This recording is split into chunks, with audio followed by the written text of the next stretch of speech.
السلام علیکم ورحمۃ اللہ وبرکاتہ۔ نحمده ونصلی علی رسولہ الکریم، اما بعد فاعوذ باللہ من الشیطان الرجیم، بسم اللہ الرحمن الرحیم۔ رب اشرح لی صدری ویسر لی امری واحلل عقدۃ من لسانی یفقہوا قولی۔ اللہم ارزقنا اخلاص۔ کل انشاءاللہ سورج گرہن ہے اور یہ سورج گرہن صبح 9:26 پہ شروع ہوگا اور پھر مکمل گرہن تقریباً 11 بجے ہو جائے گا، اور اسی طرح سے اس گرہن کے مکمل ہونے کا ٹائم 12:46 پر ہے۔ یہ جتنا بھی ٹائم ہے، اس ٹائم میں ہمیں کیا کرنا چاہیے، صلاۃ الکسوف اور خسوف کے کیا احکام ہیں، اور صلاۃ الکسوف اور خسوف کا کیا طریقہ ہے، اس حوالے سے میں کچھ قرآن و سنت کی تعلیمات آپ تک پہنچانا چاہ رہی تھی۔ صلاۃ الکسوف یعنی کاف کے ساتھ یہ لفظ ہے، یہ سورج گرہن کی نماز کو کہتے ہیں، اور صلاۃ الخسوف یعنی خاء کے ساتھ یہ چاند گرہن کی نماز کو کہتے ہیں۔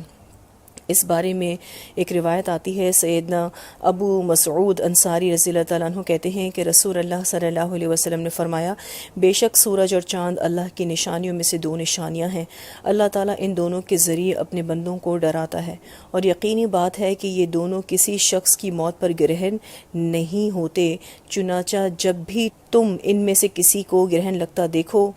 تو اتنی لمبی نماز پڑھو اور اللہ تعالیٰ سے دعا کرو یہاں تک کہ تم اپنی معتدل حالت میں آ جاؤ۔ اسے بخاری اور مسلم نے روایت کیا ہے۔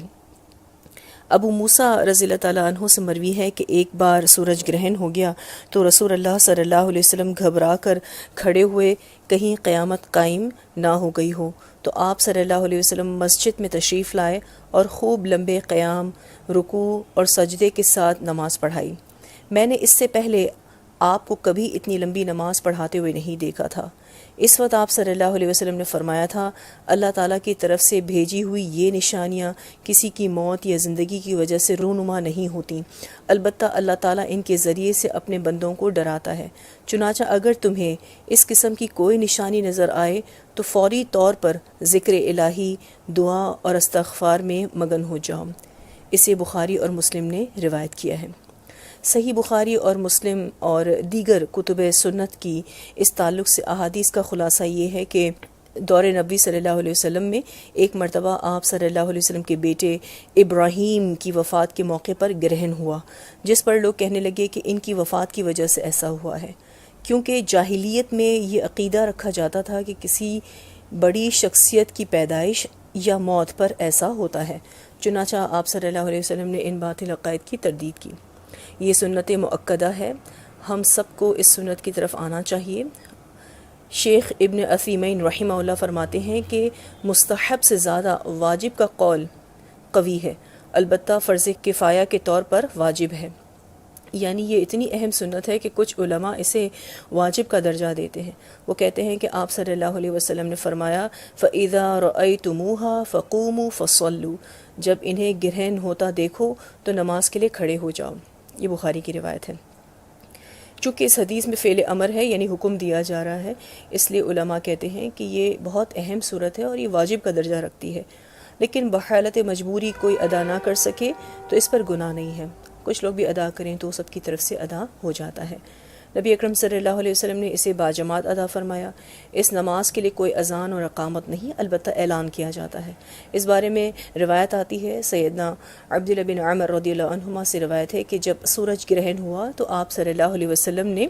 ایک شخص کو یہ اعلان کرنے کا حکم دیا، ان الصلاۃ جامعۃ، نماز تمہیں جمع کرنے والی ہے، یعنی نماز کے لیے جمع ہو جاؤ۔ اسے بخاری نے روایت کیا ہے۔ پھر یہ ہے کہ اس میں قرات جہری ہوتی ہے، اس کی 2 رکعتیں ہوتی ہیں، جس کا طریقہ حدیث میں آتا ہے۔ نبی اکرم صلی اللہ علیہ وسلم کی زوجہ محترمہ حضرت عائشہ رضی اللہ تعالیٰ عنہ فرماتی ہیں کہ ایک بار نبی اکرم صلی اللہ علیہ وسلم کی زندگی میں سورج گرہن ہوا تو رسول اللہ صلی اللہ علیہ وسلم مسجد چلے گئے اور لوگوں نے آپ کے پیچھے صفیں بنا لی، تو آپ صلی اللہ علیہ وسلم نے تکبیر کہی اور پھر لمبی قرات فرمائی، پھر آپ صلی اللہ علیہ وسلم نے تکبیر کہہ کر لمبا رکوع کیا، پھر آپ صلی اللہ علیہ وسلم نے سمع اللہ لمن حمدہ کہا اور کھڑے رہے، سجدہ نہیں کیا، پھر آپ صلی اللہ علیہ وسلم نے دوبارہ لمبی قرات فرمائی، لیکن یہ پہلی قرات سے قدرے کم تھی، پھر آپ صلی اللہ علیہ وسلم نے دوبارہ تکبیر کہتے ہوئے لمبا رکوع کیا، تاہم یہ پہلے رکوع سے کم لمبا تھا، پھر آپ صلی اللہ علیہ وسلم نے سمیع اللہ لمن حمدہ ربنا لک الحمد کہا، پھر آپ صلی اللہ علیہ وسلم سجدے میں چلے گئے اور پھر دوسری رکعت بھی اسی طرح پڑھائی۔ اسے بخاری اور مسلم نے روایت کیا ہے۔ اس طرح آپ صلی اللہ علیہ وسلم نے 2 رکعت میں 2 قیام، 2 رکوع اور 2 سجدے ادا فرمائے۔ خلاصہ یہ ہے کہ آپ تکبیر تحریمہ کہہ کر دعائے استفتاح پڑھیں گے، پھر تعوذ و تسمیہ پڑھ کر سورۃ الفاتحہ پڑھنی ہے، پھر لمبی قرات کرنی ہے، پھر اس کے بعد لمبا رکوع کرنا ہے، پھر رکوع سے سر اٹھا کر دوبارہ سے قیام کرنا ہے، یعنی سورۃ الفاتحہ پڑھنی اور پھر لمبی قرات کرنی ہے۔ تاہم اب کی بار کی قرات پہلے سے قدرے کم ہوگی، پھر دوسری بار لمبا رکوع کرے لیکن یہ پہلے رکوع سے قدرے کم لمبا ہوگا، پھر رکوع سے سر اٹھائے، سمیع اللہ لمن حمدہ ربنا ولک الحمد کہے، پھر کافی دیر تک کھڑا رہے، پھر 2 لمبے لمبے سجدے کرے۔ اسی طرح دونوں سجدوں کے درمیان بھی کافی دیر تک بیٹھے یعنی جلسہ کرے۔ پھر دوسری رکعت پڑھنی ہے، لیکن دوسری رکعت کا ہر عمل پہلی رکعت سے کم ہوگا، پھر اس کے بعد تشہد پڑھے اور آخر میں سلام پھیر دے۔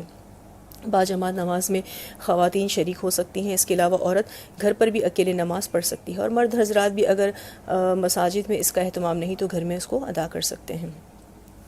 باجماعت نماز پڑھنے کے بعد خطبہ دینا سنت ہے، اور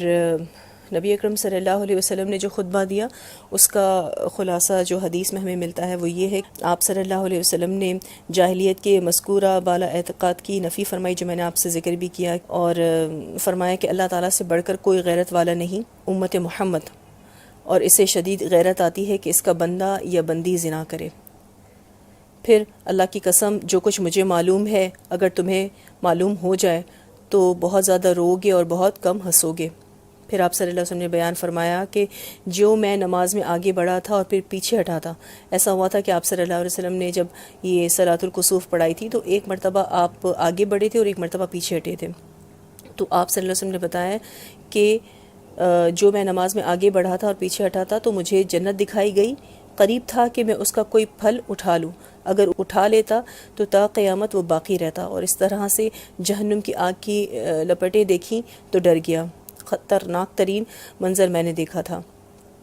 پھر جہنم میں اکثر عورتوں کو دیکھا جس کا سبب شوہر کی ناشکری بتایا کہ زندگی بھر کی بھلائی شوہر کرتا رہے اور بس ایک خواہش پوری نہ کرے تو یہ بیوی کہتی ہے کہ تم سے کبھی کوئی خیر نہیں دیکھی۔ پھر آپ صلی اللہ علیہ وسلم نے بنی اسرائیل کی عورت کو مبتلا عذاب دیکھا جس نے ایک بلی کو باندھے رکھا یہاں تک کہ وہ بھوکی مر گئی، یعنی اس نے اپنی بلی کو باندھ کے رکھا تھا، نہ اس نے خود اس کو کھانا دیا اور نہ اس کو کھولا کہ وہ اپنا کھانا خود تلاش کر لے، تو وہ بیچاری بھوکی مر گئی، تو اس عورت کو اللہ تعالیٰ نے پھر عذاب دیا تھا۔ پھر رسول اللہ صلی اللہ علیہ وسلم کی اونٹنی کے چور کو بھی دیکھا، اور اسی طرح سے آپ صلی اللہ علیہ وسلم نے عامر بن مالک بن لحی کو بھی دیکھا جو حاجیوں کے سامان اپنے لوہے کے بنے آنکڑے سے اچک لیتا تھا، اور عرب میں اس نے بتوں کو متعارف کروایا، یعنی شرک کی ابتدا اسی شخص نے کروائی، تو وہ اپنی آنتیں جہنم میں کھینچے جا رہا تھا۔ پھر آپ صلی اللہ علیہ وسلم پہ یہ بھی وحی کی گئی کہ مسیح الدجال کے فتنے کی طرح قبر کا فتنہ بھی ہوگا، اور مومن محمد صلی اللہ علیہ وسلم کے بارے میں صحیح جواب دے کر جنت کی خوشخبری پالے گا، جبکہ منافق کہے گا کہ مجھے نہیں معلوم، میں نے بس لوگوں کو ایک بات کہتے سنا تو کہہ دی، یعنی اس شک میں مبتلا شخص کو جہنم کی وعید سنا دی جائے گی۔ اس کے بعد آپ صلی اللہ علیہ وسلم نے عذاب قبر سے پناہ طلب فرمائی اور اس کا حکم بھی دیا۔ تو کل انشاءاللہ ہم سب نے کوشش کرنی ہے کہ اس سنت پر عمل کریں اور اپنے لیے دعا اور استغفار کریں، صدقہ کریں، اللہ کو خوب یاد کریں، اور یہ کہ آپ اس میسج کو اور لوگوں تک بھی پہنچائیں تاکہ لوگوں میں دین کا صحیح علم پہنچے۔ اللہ سے دعا ہے کہ اللہ ہمیں بہترین اور قبولیت والے عمل کی توفیق عطا فرمائے۔ وآخر دعوانا ان الحمد للہ رب العالمین۔ السلام علیکم ورحمۃ اللہ وبرکاتہ۔